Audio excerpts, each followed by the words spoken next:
pas waktu kejadian kemarin tuh benar-benar bikin kaget saya gitu. Yang dari akhir sampai sekarang tuh yang 21 tahun tuh belum pernah ngalamin, ini sekarang ngalamin gitu. Dan itu goibnya ini benar-benar nggak berhenti gitu. 24 jam penuh selama hampir semingguan gitu. Bikin aku stres, depresi dan lain sebagainya.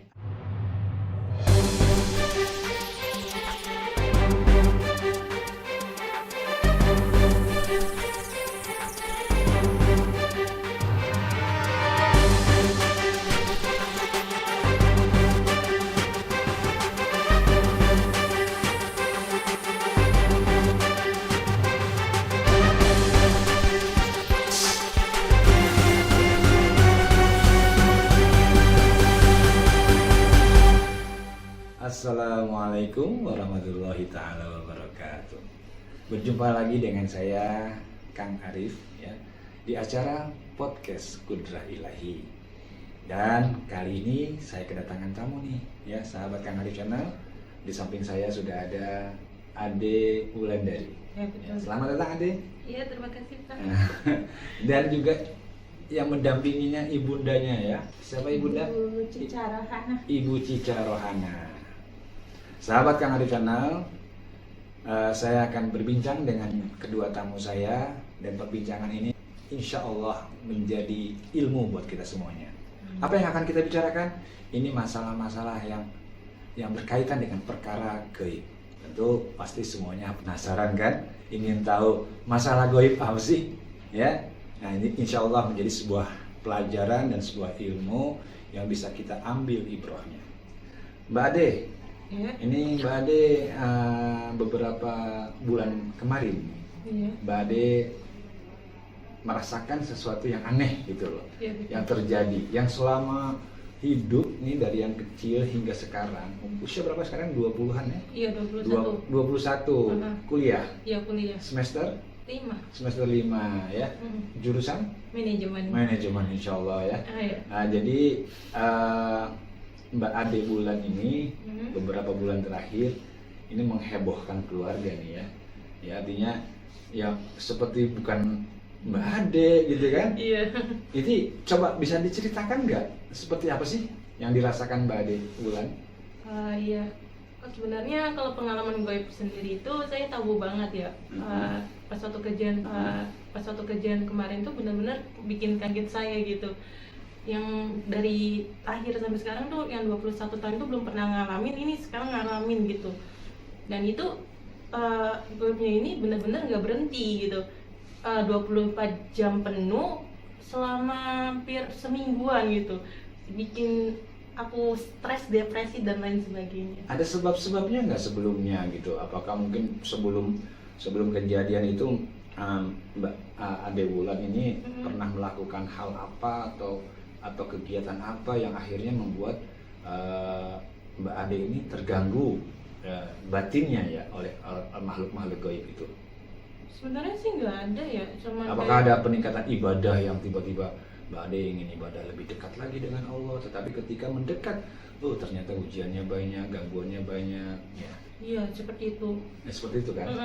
Ya artinya Mbak Ade Bulan aja ya? Ya boleh saya. Ade Bulan itu ketika kemarin saat kuliahnya lagi libur atau Libur. saat libur tiba-tiba Ade Bulan kok rasanya ingin lebih dekat dengan Allah. Iya, betul. Apa yang Ade Wulan lakukan? Sholat wajibnya insya Allah ya tepat waktu. Kemudian ada sholat malam. Ada ibadah malam. Ada doa dan zikir. Ada. Artinya kebaikan itu sedang ditingkatkan oleh Ade Wulan. Iya. Tapi ternyata sesuatu yang tidak diinginkan itu datang tuh, mengganggu atau menggoda batin Ade atau gimana tuh? Atau memang mereka datang mengganggu atau ingin meminta doa kepada Ade? Seperti apa coba? Bisa dijelaskan? Awalnya sih mengganggu, terus Seperti apa tuh mengganggunya? ganggu pikiran sini nggak berhenti gitu. Contohnya gimana tuh? Ganggu pikirannya seperti apa?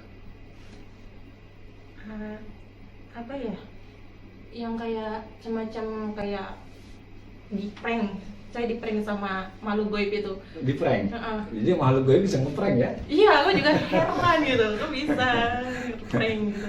Seperti apa tuh ngeprank ya? Jadi apa kalau ngeprank tuh ngebohongin atau apa sih? Iya, ngebohongin. Nah, Kayak ceritanya gimana?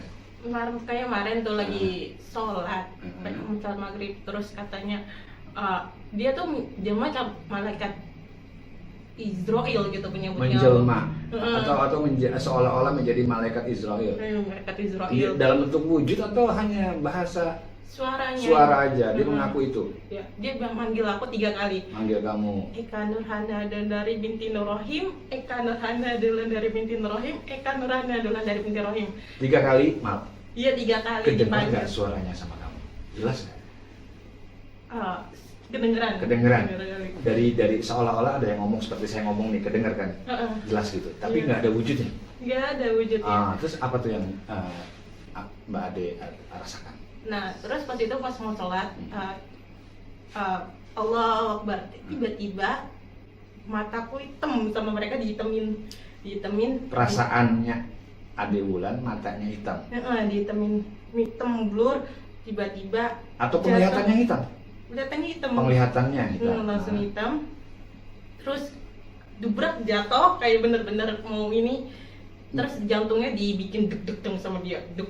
Oh, emang jatuhnya Mbak Ade Wulan tuh memang berasa jatuh? Iya. Emang jatuh? Jatuh. Kejadiannya jatuh? Heeh. Nah, terus dari situ? Habis itu aku panggil mama kayak gini, ma aku mau gimana, ma aku mau mati gitu. Terus kata ada yang bilang, coba kamu syahadat. Ya udah, aku ikutin asyhadu alla ilaha illallah wa asyhadu anna muhammadar rasulullah. Bener-bener kayak di prank gitu. Di prank. Habis itu nggak jadi, kata teman gue pikir ngeselin banget. Alhamdulillah deh. Bersyukur. Ya, alhamdulillah. Artinya nggak jadi dicabut gitu. Nggak jadi. Ya, terus ya udah akhirnya. Saat itu maaf, waktu kamu manggil mama, mamanya datang nggak?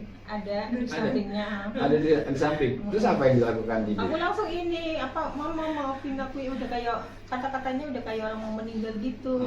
Terus Masya sampaikan Allah. maaf saya sama teman-teman saya yang mama gitu. Bagus dong. Emang merasa saat itu emang mungkin ini waktu terakhirnya Ade Wulan gitu. Iya. Dan saat itu Ade Wulan dengan sendirinya menyampaikan amanah untuk pertama memohon ampun kepada orang tua, kemudian orang tua agar memohonkan ampun kesalahan Ade Wulan kepada teman-temannya gitu kan? Iya, betul gitu. Masya Allah. 2 kali di prank. Tapi ternyata nggak jadi. Nggak jadi. Ada Nggak lagi jadi. 1 kali lagi di prank. Ya udah, pas satu kali nggak jadi. Ya aku bilang, alhamdulillah nggak jadi gitu. Pas satu lagi katanya nggak, aku balik lagi deh gitu. Dia bilang gitu. Jadi malaikatnya bilang, maksudnya aku balik lagi deh gitu. Balik lagi. Itu ngobrolnya sama ke hati kamu gitu. Iya, sama hati aku gitu. Nggak jelas banget itu. Tapi aku percaya, anehnya. Terus dari situ dia yang balik lagi atau gimana? Iya, balik lagi. Terus emang Rasa ada yang dikatakan oleh dia tadi? ada rasanya gini, karena kamu udah terlalu ini banget sama Allah gitu, kamu terlalu santai gitu diituin sama makhluk goibnya itu. Ya udah, katanya aku pengen nyambut nyawa kamu lagi gitu.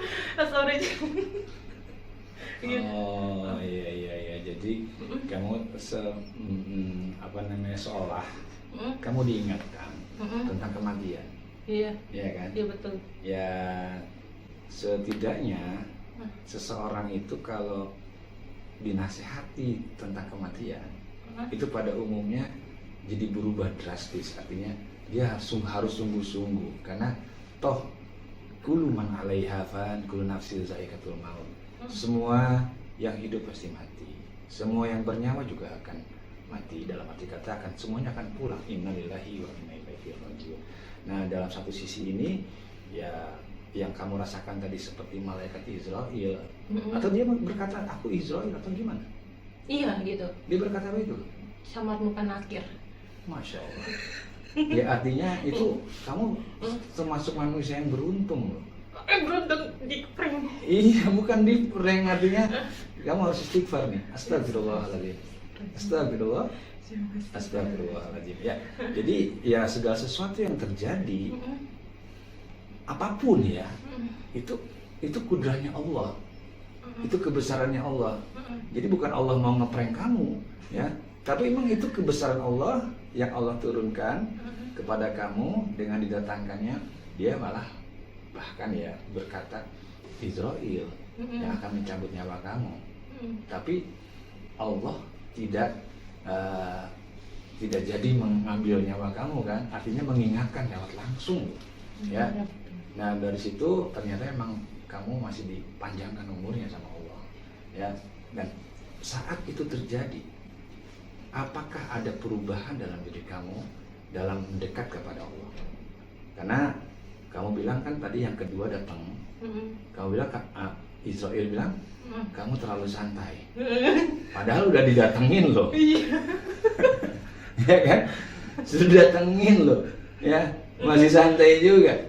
Masya Allah, artinya itu ada peringatan kedua, ya, sampai malaikat Israelnya datang yang kedua kalinya untuk mengingatkan kamu, ya kan. Tapi kamu bilang, kamu di-prank lagi nih, ya. Untungnya kamu segera istighfar ya, karena itu sesuatu yang sebetulnya yang baik yang datang kepada kamu. Mengingatkan kematian itu baik, ya, ya. Apapun lah intinya, yang toh semua manusia, semua makhluk itu pasti akan kembali pada Allah. Hanya masalah waktu saja kan, ya kan. Nah jadi ya intinya ketika dampak dari datangnya, ya, wallahu alam, hanya Allah yang tahu ya soal itu malaikat Israel atau bukan. Tapi yang jelas kamu didatangi dan kamu diperingatkan. Ada nggak perubahan yang terjadi pada diri kamu? Lebih baik lagi kah dalam ibadah? Atau mungkin kamu sebagaimana yang kedua didatangin, kamu santai-santai aja nih, ya, saya datangin lagi nih, kayak gitu. Apa yang terjadi? Ya, yang kamu rasakan dampaknya? Ya itu pas waktu kejadian itu ya sholatnya lebih tambah khusyuk ya. Alhamdulillah. Terus? Yang awalnya sholatnya yang nggak di awal waktu, yang kayak ngaret-ngaret gitu, tapi sekarang ada dorongan di awal waktu gitu. Nah itu satu kemajuan, ya. Iya. Satu keberkahan. Terus? Ada rasa lagi nggak? Ada keinginan lagi berbuat baik dengan mendoakan seluruh makhluk, entah yang di langit, entah yang di bumi, atau mungkin kamu ingin berbuat amal-amal yang baik? Iya itu tentu saja. Yang terutama itu dorongan buat ibu ya. Maksudnya kejadian itu sama kasih sayang ibu tuh benar-benar kelihatan jelas saat itu. Ya jadi Masya aku Allah. pengen berbakti gitu. Bagus ya. Semoga Allah membimbing kamu dan meridhoi kamu menjadi orang yang bisa berbakti kepada kedua orang tua dan bisa juga memberikan kemanfaatan bagi seluruh makhluk. Masya Allah, sahabat Kang Arif Channel. Ya, ini bukti yang nyata yang memang dirasakan oleh Ade Wulan, yang pada saat itu memang ia sedang ada progres perubahan ibadah, ya, semakin baik, semakin banyak ibadah. Tapi pada saat proses melaksanakan banyaknya ibadah tadi, ada hal-hal yang tidak diminta oleh kamu, sebagaimana ada gangguan-gangguan yang masuk ke dalam jiwanya. Kemudian yang paling jelas adalah tadi ya, didatangkan orang-orang yang sudah meninggal, dan yang diminta adalah doa. Ini Masya Allah, ya. Orang meninggal itu artinya orang yang sudah nggak ada, ya, kan hanya bawa amal, ya. Apakah itu amal baik, apakah itu amal buruk? Ketika amal buruknya lebih tinggi, amal baiknya sedikit, tentu ada konsekuensinya, ada balasannya, ya. Sebagaimana misalkan ada balasan saat kita masih hidup nih, ya. Ketika dulunya mungkin banyak berbuat dosa, zolim sama orang, terus kemudian ketika ia mendekati ajalnya, Allah berikan sakit, ya. Boleh jadi sakitnya sebagai penggugur dosanya, ya. Nah itulah balasan. Kalau dia bertaubat, teguran atau mungkin azab itu bisa berubah menjadi sebuah ujian, dikarenakan ada perubahan sebelum menjelang kematiannya, ya kan. Dan kemudian memperbaiki, terus berzikir, tapi tetap sakit sampai dengan kematiannya. Insya Allah sakitnya sebagai penggugur dosanya. Ya. Tapi kalau misalnya masih banyak nih dosa-dosanya di alam kubur, ya insya Allah Islam itu meyakini ada yang namanya azab kubur, siksa kubur, ya. Sehingga siksa kubur itu kenapa sih diadakan oleh Allah? Karena tujuannya bahasanya begini loh. Baju kotor aja harus dicuci kan gitu. Apalagi hati kotor. Ya. Nah, ketika hati kotor karena perbuatan dosa-dosa selagi hidupnya, maka ketika sebelum nanti dikumpulkan di padang mahsyar di alam barzah ini, Allah bersihkan kembali dosa-dosanya. Saat di alam barzah nih, itu Allah masih berikan kesempatan untuk mereka-mereka yang sudah dipanggil, ya, untuk memperbaiki amalnya. Siapa yang bisa memperbaikinya? Kitalah yang masih hidup. Maka tadi datang orang yang sudah meninggal ke kamu agar tujuannya dia minta doa, dan doa kamu itulah yang merubah amal-amal buruk mereka menjadi amal-amal yang baik. Ini kejadian yang luar biasa, yang nggak semua manusia bisa merasakan gitu loh, ya. Dan kamu termasuk hamba Allah yang beruntung, yang diberikan pemahaman ini langsung dengan rasa yang kamu rasakan. Bahkan ibu menyaksikan, karena ada yang meninggal yang datang minta doa, kemudian di jalanan juga ada yang mulai merasakan ada yang minta doa, terus karena dia nggak ngerti jadi cuekin. Lu bayangin susahnya orang yang meninggal minta doa kepada orang-orang yang baik. Ya, coba kalau misalkan kejadiannya begini, ini orang meninggal nih, datang ke kamu, kamu ada cahaya, kamu bisa menolong orang yang sudah tiada dengan doa-doamu. Karena apa? Karena ibadahmu yang bagus, ibadahmu yang tekun, ibadahmu yang ikhlas. Karena orang-orang beriman yang murni imannya yang bisa mendoakan orang-orang yang sudah tiada. Nah, kalau misalkan dia bisa datang langsung di hadapan kamu, Adek Bulan, doain saya dong. Kamu pasti takut kan? Betul nggak? Ya, artinya langsung tiba-tiba datang kan? Tapi begitulah susahnya orang yang sudah meninggal. Bagaimana agar orang-orang beriman itu mendoakan? Ya. Nah, ketika datang itu lewat proses yang kamu rasakan, ya kan? Kemudian kamu cuek, sedih nggak dia? Sedih lah. Sekarang dengan kejadian ini kamu mau mendoakan dia? Pastilah, pasti. Masya Allah. Dengan gratis. Jadi ilmu ya, ya.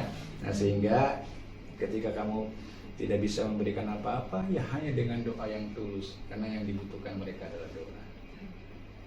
Itu menjadi sebuah pelajaran, ya. Dan kedepannya lebih yakin dengan Allah Subhanahu Wa Taala, ya. Ya. Terus kemudian kesimpulannya nih, yang Adek Wulan rasakan ya dari kejadian ini, apa yang bisa disimpulkan? Jadi kesimpulannya, semakin kita berbuat baik, mereka tuh semakin pengen menolong. Ya.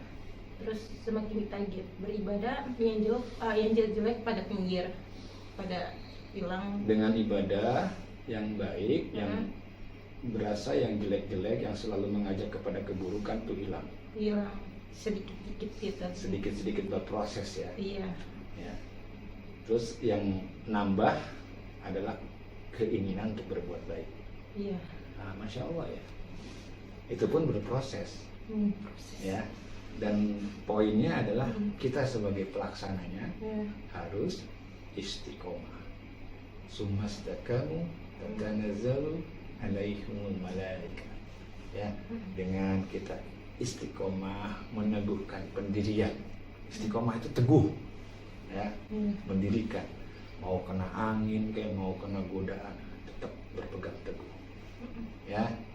Kemudian dengan istiqomah itu pula malaikat akan menaungi kamu. Wala takhafu wala tahzanu. Jangan kamu takut dan jangan kamu bersedih hati. Wa absiru bil jannati allati kuntum tu'adun. Dan dengan bergembiralah kamu dengan surga yang dijanjikan oleh Allah padamu. Masya Allah, pemirsa Qudra Ilahi. Ya, insya Allah ke depan ada bulan dari semakin taat, semakin ibadah, semakin istiqomah, kemudian semakin tawadu, dan paling utama nih semakin tawakal. Amin. Ya, karena kalau siapapun yang tawakal kepada Allah, Allah akan cukupkan kebutuhan. Allah akan berikan jalan keluar dari semua masalah-masalah. Dan yang hebat lagi, Allah berikan rizki yang tidak disangka-sangka yang datang kepada. Wa may yattaqillaha yaj'al lahu makhraja wa yarzuqhu min haitsu la yahtasib. Wa may yatawakkal 'alallahi fahuwa hasbuh. Innallaha baligul amri. Kerja Allah li kulli shay'in qadir. Barang siapa yang bertakwa kepada Allah, niscaya Allah berikan jalan keluar dari semua masalah. Dengan masalah kita menjadi pintar. Dengan masalah kita menjadi sabar. Dengan masalah kita menjadi emosi. Bisa, tergantung kita. Oke? Maka haruskan solusi jalan keluar itu yang dibutuhkan oleh manusia. Maka Allah janjikan barang siapa yang takwa kepadaku, aku berikan jalan keluar dari semua masalah. Nah itu, maka kita harus bertakwa. Ya. Kemudian barang siapa yang bertawakal kepadaku. Tawakal itu apa sih? Tawakal itu lingkupnya luas banget, ya. Ketaatan kita yang terus menerus. Kemudian dengan ujian yang datang, yang baik, yang enggak baik, yang disukai, yang enggak disukai, tetap alhamdulillah. Tawakal dia enggak berubah. Apapun godaan angin kencang segala macam yang datang kepadanya, dia tetap teguh semesta kamu tetap. Ya, dia tetap teguh istiqomah, dia tawakal kepada Allah. Dia paham dia akan kembali kepada Allah. Maka dia tawakal. Ya. Dia tawakal ini orang yang setia itu pasti tawakal. Ya. Karena orang setia itu orang yang tidak akan mungkin mengkhianati. Betul? Nah, disitulah ketawakalan kita. Allah janjikan, aku cukupkan kebutuhanmu, aku cukupkan kebutuhanmu, dan aku berikan rezeki yang tidak disangka-sangka. Nah, itu dia. Keselamatan itu rezeki, pertolongan itu rezeki. Ya, ketika kamu ada masalah, betul, kamu sedang mendekat pada Allah, banyak masalah kepada kamu, banyak ujian pada kamu, banyak yang ganggu kepada kamu, Allah berikan pertolongan. Ya, Allah berikan pertolongan. Ya, dengan memberikan pertolongan, salah satunya bukan di prank ya, nggak jadi dicabut. Ya kan? Nah, Masya Allah. Kemudian lagi Allah berikan pertolongan hingga kamu saat ini duduk di sini dalam keadaan sehat walafiat. Bisa bertukar pikiran, bisa berbagi ilmu, sharing dan sebagainya. Betul? Iya, betul. Sehingga besok insya Allah menatap esok hari lebih yakin kepada Allah. Insya Allah saya doakan kamu menjadi anak yang solehah, yang bisa membahagiakan kedua orang tua kamu. Tetaplah menjadi pribadi yang baik dan santun. Dimanapun kamu berada, jadilah cahaya, jadilah orang yang bisa menerangi siapa. Terimalah semua yang datang kepada kamu dengan belajar menerimanya. Itu enggak enak, ini enak, kamu terima. Kembalikan semuanya kepada Allah, berserah diri, dan tetap bagaimana kita berusaha untuk melakukan sesuatu yang bisa membahagiakan Allah. Ya. Oke, saudaraku, pemirsa, sahabat Kang Ali Channel, dalam podcast Kudra Ilahi ini banyak hal yang bisa kita ambil ilmunya, dan mudah-mudahan menjadi pelajaran yang berharga baik buat diri saya, Adik Wulan dan Ibu ya. Insya Allah menjadi keluarga yang sakinah, yang mawadah, yang warahmah, yang beriman, yang bertakwa, yang selalu bersahaja dan bisa membahagiakan seluruh keluarga dan seluruh orang-orang yang di sekitarnya. Baik, terima kasih dari saya. Sekian. Wabillahi taufiq wal hidayah. Wassalamualaikum warahmatullahi wabarakatuh.